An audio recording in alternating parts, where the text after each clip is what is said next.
Hi అండి, bagara rice ఒకసారి ఇలా ట్రై చేయండి. చికెన్ మటన్లోకి చాలా టేస్టీగా ఉంటుందండి. కడాయి పెట్టుకొని 1 టేబుల్ స్పూన్ నెయ్యి, 2 టేబుల్ స్పూన్ల ఆయిల్ వేసుకొని మసాలా ఐటమ్స్ బిర్యానీ ఆకు, చెక్క మొగ్గ, మరాఠీ మొగ్గ, అనాస పువ్వు, 1 టేబుల్ స్పూన్ షాజీరా, 2 పచ్చిమిర్చి కట్ చేసుకొని వేసుకోవాలి.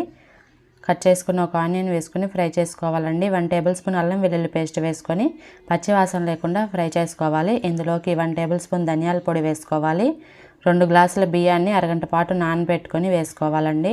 గుప్పెడు కొత్తిమీర, గుప్పెడు పుదీనా ఆకులు వేసుకొని 2 నిమిషాల పాటు ఫ్రై చేసుకోవాలి.